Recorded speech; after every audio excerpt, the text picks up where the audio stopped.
Welcome to the Crypto Podcast. You can find all our episodes on thecryptopodcast.org. My guest today, trader, investor, and author of Prepping for Success, Anmol Singh knows all about riding the emotional roller coaster of the stock market. The difference between profit and loss often comes down to understanding how to make logical, fast decisions based off constantly changing data. Anmol and his team at Live Traders show people how to execute trades, review different scenarios, and most importantly, keep their emotions in check when stakes are high. He's been trading since early college days, where you saved enough money to start multiple franchises, which I want to touch on because that's interesting to me. And you moved to America, so you're originally from Delhi in India, and now you're based in New York. So please welcome to the show, Anmol Singh. Thanks for having me. Looking forward to chatting with you.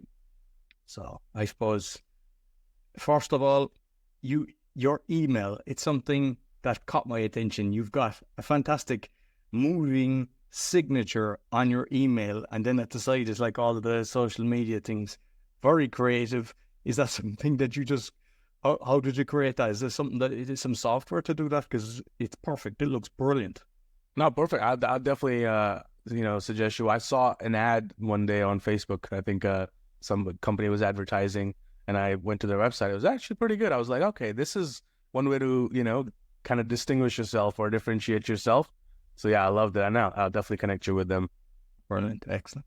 So the franchise, because, you said multiple franchises. So just curious, what were they? So yeah, originally when I came to the country, like I came because I was a stock market trader, but based on trading, you couldn't really get the green card, right? Or the residency or the citizenship, because they're like, well, if you're going to trade, you can just trade from wherever you are. You don't need to come here.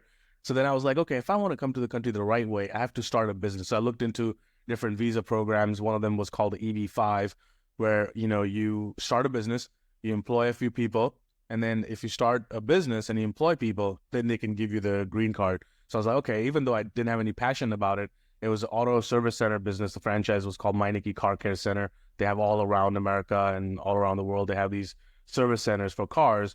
So started that, and then I quickly grew that store to like millions of dollars in sales.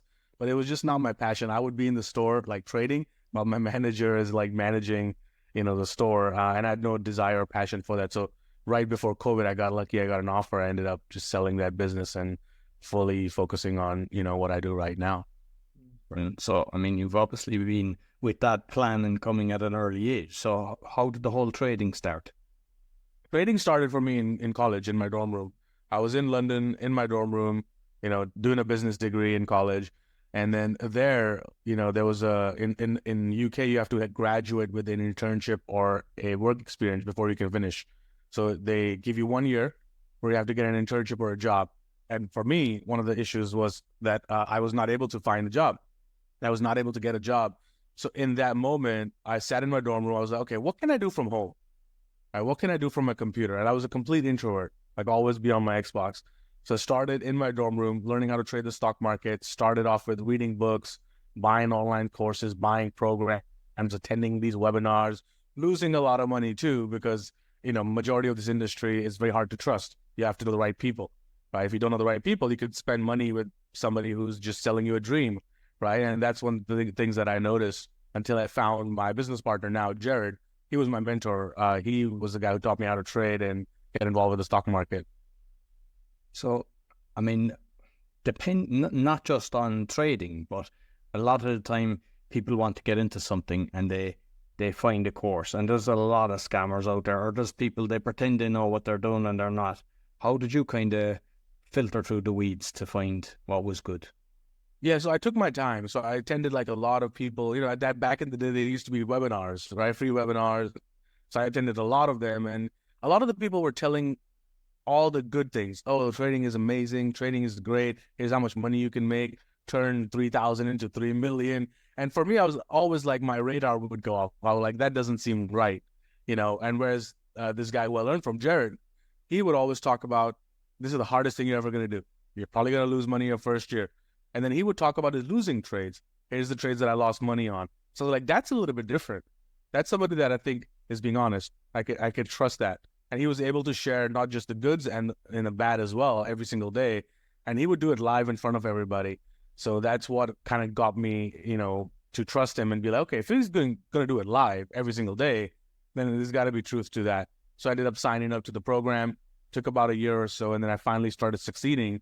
So then I joined the prop firm, and in prop firm, company would give you their money to trade in exchange for a percentage of profits. So I kind of worked myself up in the company. I started on a demo simulator account, and then worked my way up to trading tens of millions of dollars of the company's money. And I did that for about 5 years while I was like in college is when I started. So I was doing really well. And then 2015, that company got bought out. So then I had an option. I was like, do I join the new company or do I do something of my own? And at that time, I realized that I don't need to give them 30% of my money anymore. I have my own money, so I can just trade on my own. I don't need the company anymore. And that's when I started my own company called Live Traders, modeled after we're going to trade live, because that's how I learned. Very good. And I'd like to know your crypto journey, because I mean, at the end of I know you're not as much into crypto as a lot of people, but you I think it's real estate that you're doing. But I'd like to know what you heard about it, how you got into it, and then we come back into the trading, because I think they're kind of related anyway, and the mindset and everything. Yeah, for crypto, for me, I got into the whole game a bit late. I was introduced to it very early on. I think Bitcoin was at like less than $100 when I was first introduced to crypto with one of my friends who was a world poker player, a World Series of Poker. And so he introduced me to it, and I laughed at him.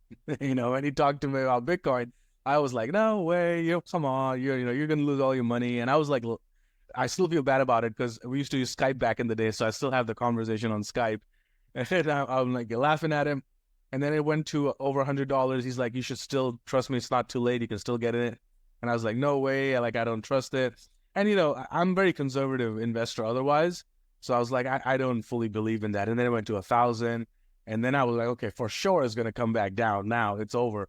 And so I was completely against crypto. And for the most part, I am still, majority of the industry, I'm still kind of negative on, because it's kind of like the early stages of the internet, right? When internet first came out, the 2000 .com bubble, you might remember, there was thousands of companies, everything with the .com, everything with the internet would be skyrocketing, thousands of percentages, right? But then when the .com bubble burst, then came a few winners, Amazon, Google, Microsoft, Apple, but then 90% of the other companies went bankrupt. And I think that's where we are in the crypto landscape right now, where everything was popping a few years ago, right? Every little coin would go up. And now we're in that phase where the tide is going to burst, and then there's going to be a few winners that are going to emerge, and 90% of them are not going to exist anymore. So I think that's kind of where we're at. But then when I finally made my first ever investment in crypto is after doing a lot of research. I think my first investment I ever got into in crypto was 2020, or 2021 is when I first introduced, actually put some money in crypto. And that's after doing a lot of research, because for me, the cryptocurrency market was all about what's actually going to be used. Because I don't look at crypto as a currency. I look at it as a technology, right? So what's actually going to be used to power the financial systems of the world? What's actually going to be used in real world use cases, and not just for JPEGs or NFTs or for buying and holding or, as a currency. So that's when I started doing my research, and I came to the investment that I made in crypto. And because I heard you talking about it, and I hadn't heard about Algoran or something like that. It's property related, yeah? Yeah, so I've invested in Algoran. That's my only investment in the cryptocurrency landscape. And the reason I chose to do that is after careful research, I spoke to a lot of professors at Wharton Business School, University of Pennsylvania, and all the academics, agreed that, okay, Algoran has the best technology, right? And it was also founded by MIT professor Silvio Micali, right, who won the Turing Award. He invented the zero knowledge proofs. He was quoted in the Bitcoin white paper. So he's the original guy who invented a lot of these protocols that we use today. So he started his own cryptocurrency. And for me, the thing was, when I look at all these founders in the cryptocurrency landscape, they're all young guys, not a lot of track record, right? But just young and know how to build a group, know how to build a community. Whereas these people were like hardcore academics, right? Like, they're Nobel Prize winners. So for them, they don't get the hype. They don't get that attention that NFTs or other things would get. But quietly, they're building things that are going to power the financial systems of the world. There's companies like Lofty AI, where you can invest in real estate tokenized through blockchain, and that is built on Algoran, right? And then you get paid rent every single day, right? And then through the blockchain. And then there's TravelX, which does airline tickets as NFTs. So if let's say you're traveling somewhere, Roy, and you can't travel, your plans changed. Now, in today's world, you have to call the airline or, go to your, travel provider, cancel your ticket, maybe try to get a refund, but you can't give your ticket to anybody else. With TravelX, your ticket is an NFT. So if you don't choose to travel, let's say I want to travel, you can sell your ticket to me, the name gets transferred. You can even transfer me your loyalty points, your air miles. You can even transfer me your, your lounge pass. So that's the actual use of blockchain. And then countries like Afghanistan, they have Hisab Pay, which is an app, which is used for microtransactions. All of that's built on Algoran. So I've been looking at, okay, what's actually going to be used as technology? Because with technology, we know AOL was the first one. It invented it all in the internet, invented it all, started it all. But then what happened? Better, faster technology came, right? AOL doesn't exist anymore. MSN, Yahoo doesn't exist anymore. Google and Facebook is what we talk about. So I think that's what's going to happen in cryptocurrencies is Bitcoin, Ethereum. They're kind of like the AOL. They're kind of like the MySpace. They invented it all. They started it all. Great idea. But it's too complicated. It's too chunky. It's too expensive to be used. It's too slow. If I send you Bitcoin right now, it might take 15, 30 minutes for the transaction to clear. It can never be used in financial systems. Whereas Algorand, 2.7 seconds, 2.3 seconds, instant finality. I think that's what institutions are going to look at. And now we're seeing that with ECB, Italian banks, all quoting Algorand in their papers on doing research on building CBDCs. It's fascinating. And because it's something that I've talked about on a previous episode. And it's like say people living in Iran, Iraq, Syria, to be able to do transactions there. Because even people in Pakistan, like they don't, Revolut and stuff like that doesn't work. Is it that, because you mentioned Afghanistan, is it that this is going to be international? Because I think it's terrible. They make it look like money laundering and all this, and the people that we have to be watching is the governments, not the people. So is it something that can be used internationally? So if somebody has a family member and they want to send them money, they don't have to jump through hoops and have the likes of PayPal or money card. There's a load of them, but they're taking 10+% from transactions. Yeah, and Algorand has extremely low fees. I think the fees are 0.001 algo, and that's the biggest reason. I think the cryptocurrency, whole landscape is ignoring it. Is Ethereum is super expensive, right? Ethereum has extremely high gas fees, right? And Solana, all the transactions keep failing all the time, so you got to retry again. So when I talk about these things, think about it from a perspective of an institution. If a transaction is going to keep failing, the institution is never going to use that technology, right? So Solana is out of the picture. Then Ethereum, no way, they're going to pay millions of dollars in fees, right? Just send money across the board. So that eliminates Ethereum out of the picture. So then Bitcoin is too slow. It's more of a currency, but it's not really going to be used as a technology. So then that leaves us with Algorand, which is, again, instant finality. The blockchain can't fork. It's never had a downtime, zero downtime. So think about it that way, right? Never gone down, this technology, carbon negative. So all the institution checkboxes are being checked right now. So I'm looking at it from a 3 to 5 year perspective of, okay, what's actually going to be used? And now we're seeing MasterCard did a partnership with Algorand.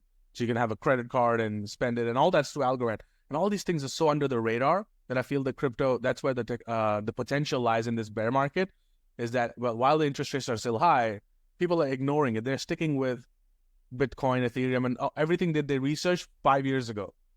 Nobody's doing new research right now. That's the big thing in the cryptocurrency lands. That's where the opportunity lies.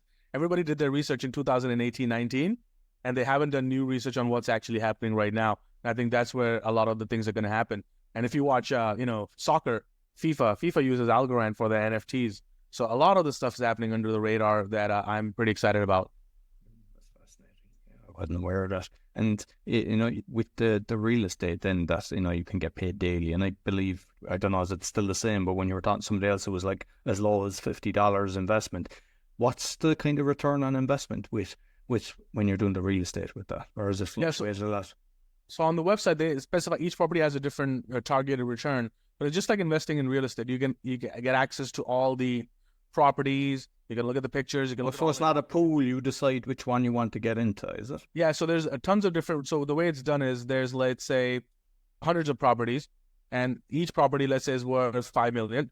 But you don't want to invest $5 million, so they break the properties down into thousands of tokens of $50 each. So you can choose to buy, 100 tokens of this property. So you only put in 5,000 or whatever, right? But you can also choose to buy 50 tokens of that property, 30 of that property. So you can really build a diversified real estate portfolio, owning chunks of all these properties, but you still get access to all the documents. What's the rent? What's their expenses? You can still look at and research the property just like you would if you were buying a real estate, right? Actual property. You get all the documents, and then based on whatever rent they're collecting, based on whatever token ratio you have, they're distributed to blockchain every single day at the end of every single night. And that's the best thing ever. You don't have to wait till the end of the month to get all your rent, right? You can get in prorated every single day. And another cool thing is, let's say something happens in the property, right? They now are thinking about, hey, this tenant doesn't want to renew. Should we give him a discount or should we find a new tenant? They will send that as a vote to all the token holders. Now you can vote based on how many tokens you have. You know what? We should give him a discount and have him extend his lease rather than giving it to somebody else. And then the holders are able to vote. So that is the actual promise of blockchain, right? That is the true decentralization. And I don't think any other blockchain is doing that at this level. That's fascinating. As you say, the experience of the people behind it, because, you know, there's a lot of people creating things, people get pumped about it, and then they do a Houdini and disappear. Like, and people are kind of wondering, where's all my money? And just before we go on to kind of like the trading and mindset for that, with I presume you're able to say, like, what exchange do you use for that? And then what wallet would you recommend? So, I mean, majority of the people in the US, they would, buy it off Coinbase, and then transfer it into their wallet. So the wallet that I use is Algo Wallet, PERA, Algo Wallet. So that's the one where you can buy it on Coinbase, put it in your Algo Wallet. And then there's websites like Folks Finance, which is a decentralized finance website, which is what you can use to, stake your Algoran or deposit your Algoran and get interest on that. And you can participate in their governance. So every quarter they do a governance program. So one just ended, on the 30th, and now a new one started from 30th to September 30th. So, and you're roughly getting 10 to 15% APR just for holding it. So that's what I'm doing every quarter. So your stake keeps building. So by the time the technology is ready to go, you have a big stake accumulated. Excellent. And like with the trading, because I know you've got all the different courses and everything, but it's like what I noticed over the years when people were kind of trade, it was like they'd go to meetings with their laptop open. They weren't really separating life from their laptop. And do you still have to do that, or can you have systems in place that you can actually live a normal life? You can absolutely do that. I do that all the time. I travel all around the world. I was just in Portugal, right? And yeah, I did take my laptop and everything, but then I know the times I'm going to trade, right? Like I specialize in trading the first hour and a half of the market open, in the US stock market open. So when I sit down, I trade for an hour and a half, 2 hours. That's it. And the laptop goes back and I go travel and do my thing. So you can absolutely have systems in place. There's softwares now you can place where you can place your orders where you want to get out and get in and do that and just leave. You don't have to sit and watch. I think us traders, we love the market so much sometimes that we just want to be involved. And some traders, don't have the discipline. So they'll just keep sitting, watching and get greedy, looking for more opportunities.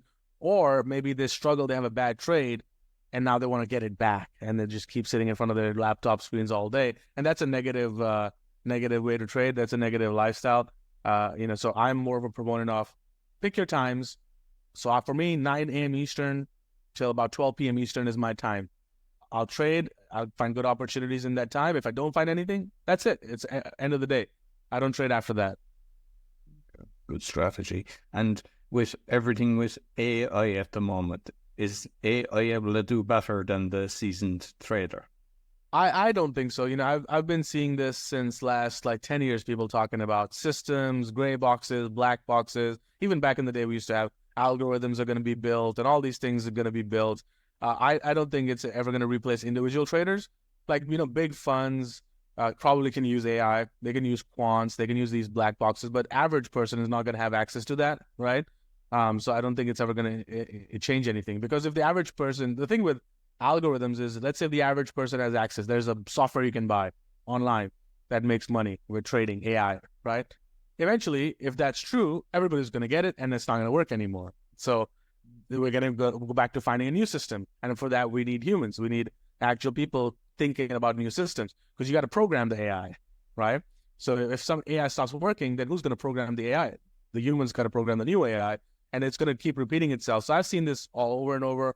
markets adapt. Markets are constantly ever changing. So if the algorithm is not changing with the environment, I don't think it's going to work. So I think AI can aid traders. Like I use AI. I have my own software that I built that helps us manage my trades. So I still take the trades on my own, but I can put it in the software that, okay, when the stock goes to this price, I want you to raise my stop loss to this price, and then I want you to just trail the moving average. If it breaks it, just get out of the stock. So I can program all of that. So I use AI for exiting my trades, but I think you still got to be the one to pick the trades. Okay, excellent.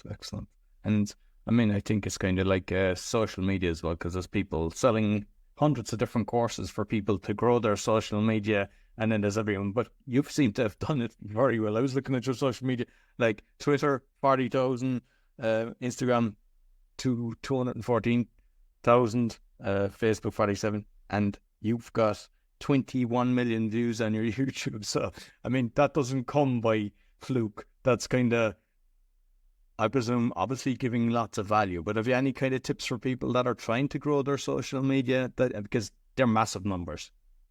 I think just give value, because I think when people see that, okay, you're giving so much good information for free, then they want to follow you, right? A lot of people, what they do is they try to be like other people, right? They look at, oh, this person made a video doing really well, I'm going to try to do the same thing.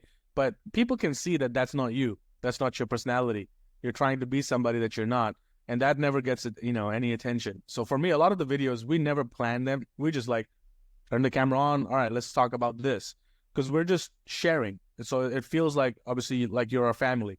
We're thinking together, we're just talking. And I think that's what people really want, rather than somebody talking at you, So I think those are the things that help. But then also collaborations, like I'm on your podcast, right? Maybe somebody will listen, get and end up signing up to our YouTube channel or our Facebook channel or our Instagram channel.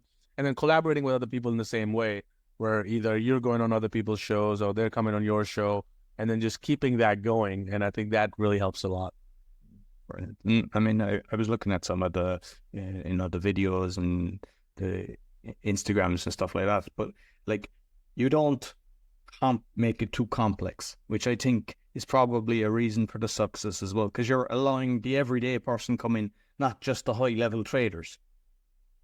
Yeah, I'm getting the right audience for me. So for me, I never have an intention. I would rather get 1,000 people who want to listen to what I have to say than 1,000,000 people who just follow me but then don't care, right? So it's not about the number.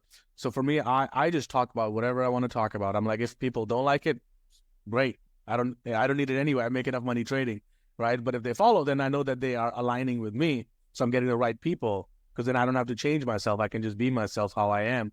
So I think that is one thing I don't focus on. I don't focus on analytics. I don't focus on any of that. I just keep making the content I'm making, and hoping to attract the right audience, because there's always going to be 50% of the people who are never going to like you, no matter what you say. They're just never going to like you. And then there's going to be 50% of the people that like what you're going to say. So I just focus on the people who want to, like what I say, and I don't really care about appealing to the people that don't want to hear what I have to say. Excellent. And with the courses then that you're doing, because there's something like 8 or different things. So is it that from beginner that hasn't got the foggiest idea what's going on in the world to bringing you up to high level? You might explain what the courses are that you're offering. Yeah. So majority of our courses are pretty in-depth. So they're meant for anybody, because they start all the way from intros, basics, and then works its way to the advanced strategies towards the end. So one of the most popular courses we have for trading is called the PTS course, Professional Trading Strategies. So that's like 20 plus hours of video lessons, 500-600 pages of manual. It's like PhD level education that starts all the way from the basics, right? And then goes all the way to the advanced, so A to Z of trading the stock market. So it's meant for all levels, because, everybody starts accordingly. And I think we'd like to keep it that way. I'm not a big fan of having, an intro course, intermediate course, advanced course, like, a lot of people have. I was like, hey, this is the one course that's got everything in it. It's up to you if you want it, don't want it, but everything's in here. It'll give you all the roadmap. And then after you finish the courses, the next is just to join a community, which is we have our newsletter, we have our chat room. And the benefit of that is I trade live every single day in there. Like after we finish the podcast, I'm going to go on there, live stream myself trading. And I think that's where the real learning happens, because it's live. I could lose. But the best part is, how do I handle myself when I lose, right? That's the key to observe. And when I'm winning, you'll watch, I'm not greedy at all. I'm locking in my profits. I'm very systematic. right? I'm not looking if the stock's going to go much higher. I don't care. If it hits my target, I'm more than happy. So I think the live stream is where now you can see everything you learned in the course actually being applied in real time. And with the newsletter, then, what, like, this, obviously with your big social media, that helps build the list, but how often do you recommend actually sending out a newsletter? Because sometimes people are doing a daily one, a weekly one, or whatever. Do you have a strategy, or you choose every day? Because first thing is, not everybody's going to open your emails every day. That's number one, right? Sometimes people open all of them at once. Sometimes people open late.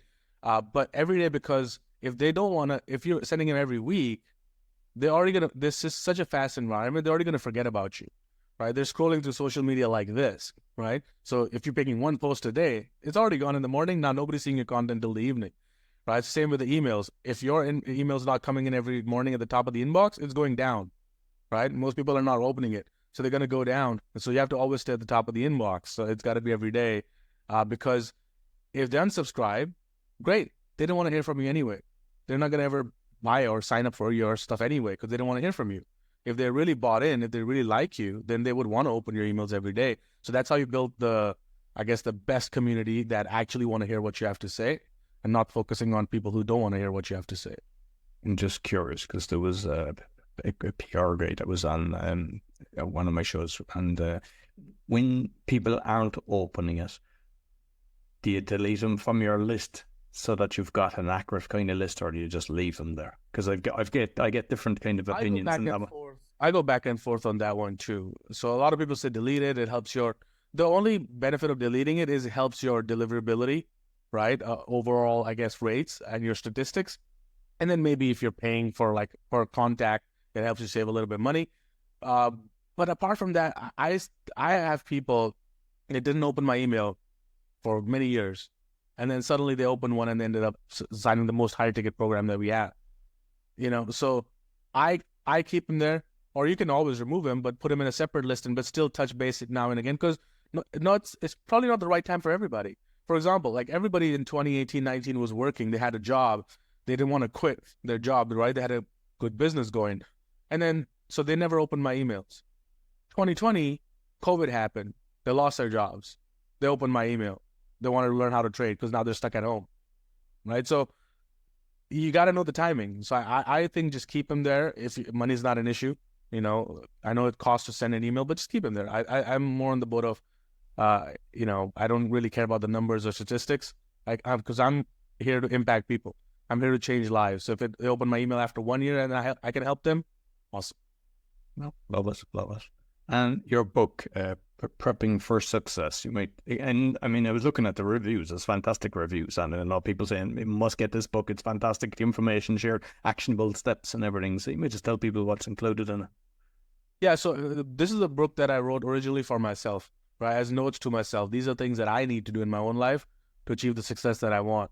And I spent a lot of money, a lot of time, a lot of hours researching, trying to get better, personal development, self-development. I hired a lot of coaches, a lot of mentors, attended a lot of workshops, retreats, spiritual retreats, because I was trying to work on myself. I was trying to get better, because I realized when trading that my psychology was holding me back. I would be fearful, I would be greedy, I would be hesitant, I would not be sure of myself.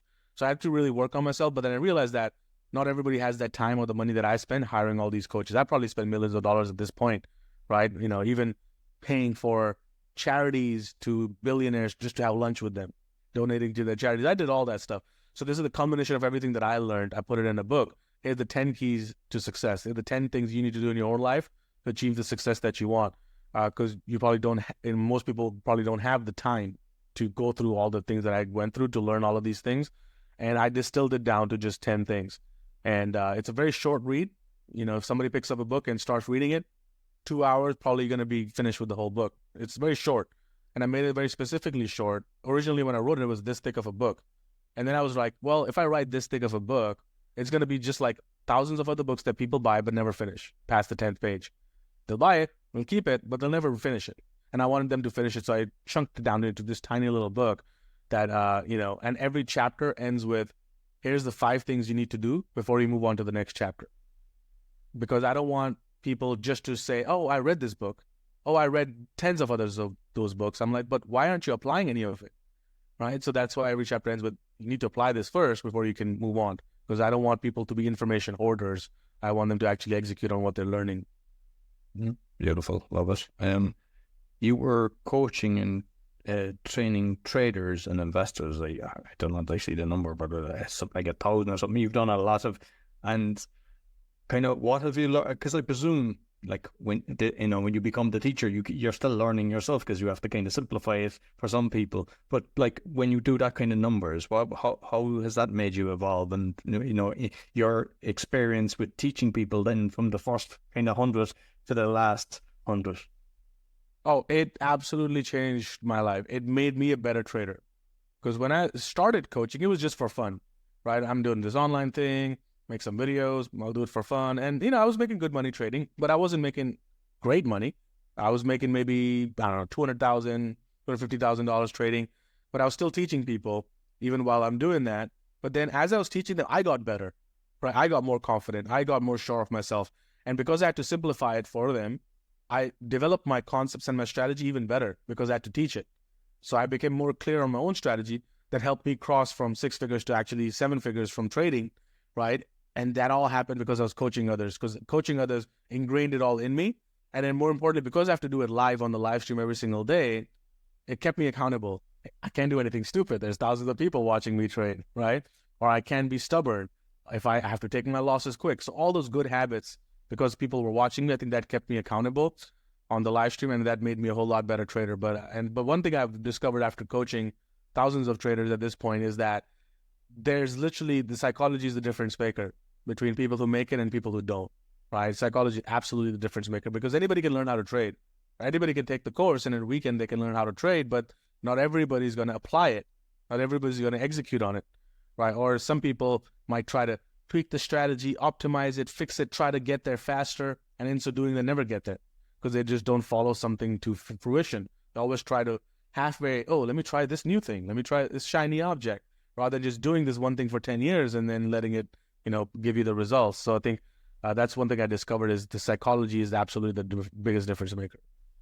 And, when you kind of go into that and go down the rabbit hole, if you look at, say, the emotions, and depending on what's happening in the trader's house, they could be fighting with their spouse or something goes, are you better off not opening the laptop because your emotions get the better of you? Have any kind of strategy when things are going your way?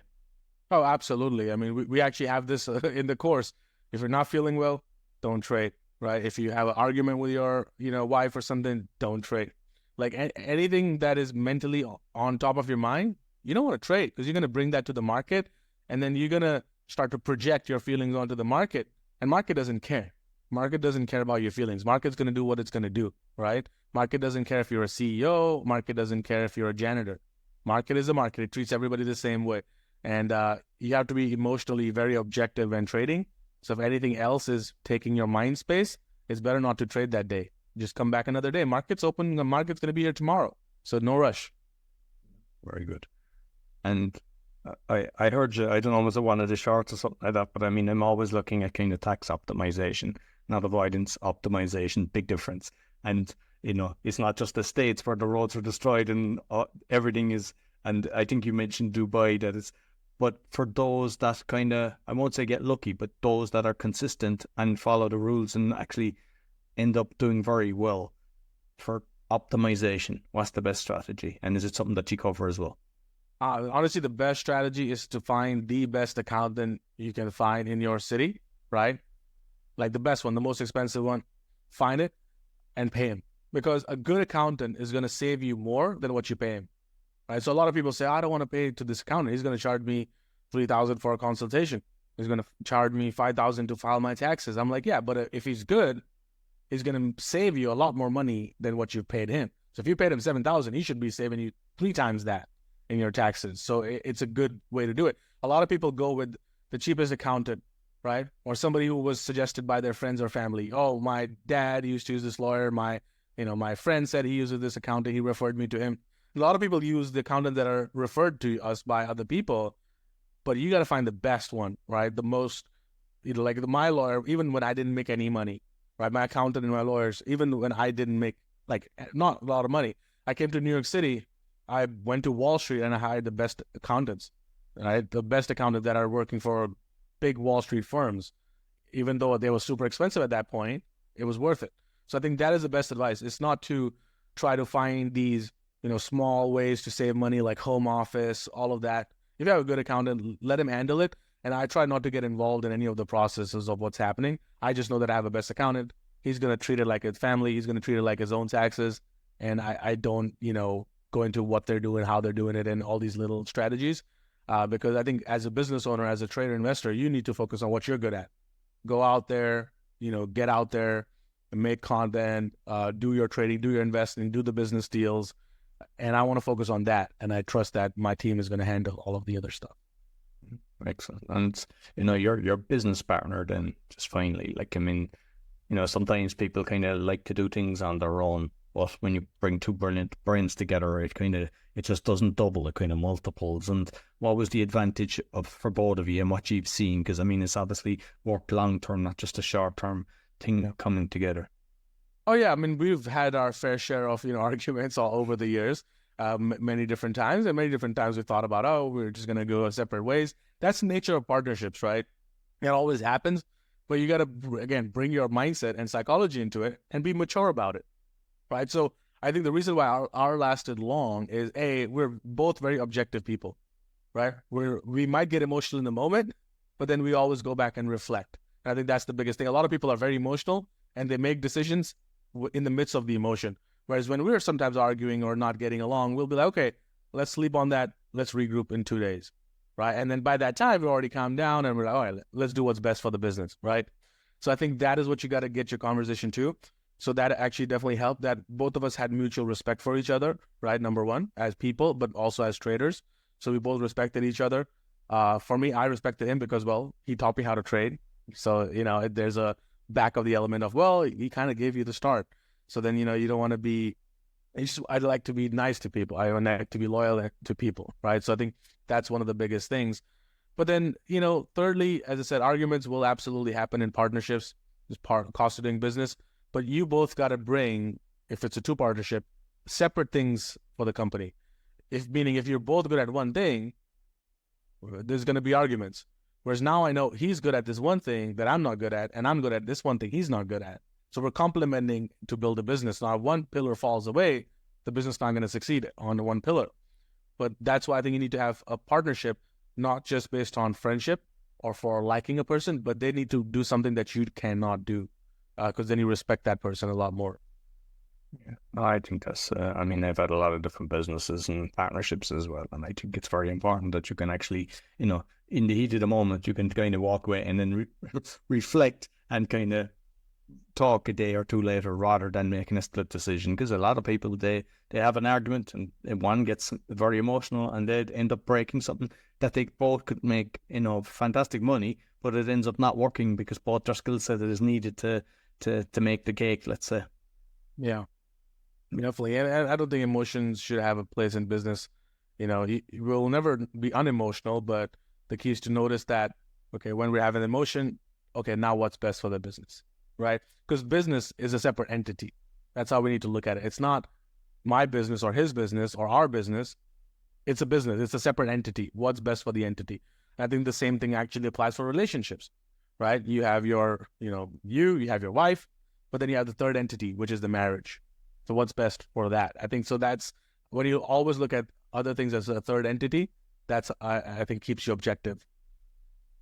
And finally, what's your thoughts on the likes of BlackRock, Vanguard, Fidelity, all these massive companies? And, especially, with homes, because we talked about that company, like the real estate and everything, which is grand. But, you have a lot of these companies and they're buying out massive, especially in Ireland now as well. Like they're buying up massive stuff. They're getting tax loops, so they're paying no tax. Rent is doubling and tripling. Like being a trader, yeah, it's grand. You kind of know what's going on. But when you've got people that have so much control, and there was somebody that had investigated it, and it was kind of like they all own shares in each other. So it's like one big, huge, massive entity that's controlling all the farmers, the food, and everything. And to me, that seems dangerous. But with your experience, just curious, what's your thoughts on that? Yeah, back in the day, we used to call it mafia, the organized crime, but it's changed and it still exists. Organized crime still exists, right? Mafia still exists. It's just morphed into cooperative mafia, like kind of like how, because they all come together. It's still the same exact thing, but they're just doing it at a different level and doing it legally with real estate. But at the same time, even though, yes, it's dangerous, even though it's causing rent increases and all of that stuff, I am still not against a lot of that because that's still capitalism. They're doing it within the bounds of the law. They're doing what they're doing. And if they're buying all these properties, why is somebody else selling it to them? They don't have to sell it to them, but they're selling it to them. Right? People are choosing to sell the properties to BlackRock and sell their properties to Vanguard. So they could say no. They could say, I don't want to sell, but they're selling it because they're getting a good offer in that moment. So that's capitalism. That's free market.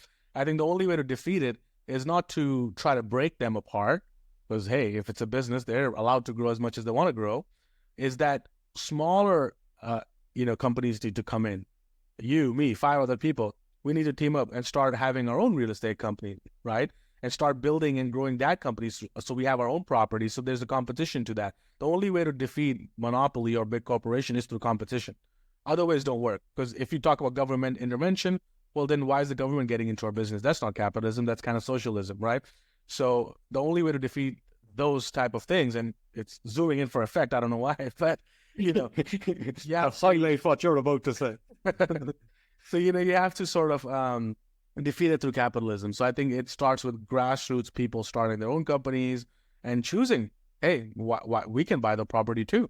They don't have to sell it to BlackRock, right? People can say no, but they're choosing it to. So I think I'm not really against that. It's a hard one to make. Obviously, it is dangerous when you have all these corporations and it looks like multiple corporations, but they're actually just one corporation because everybody has shares in each of them.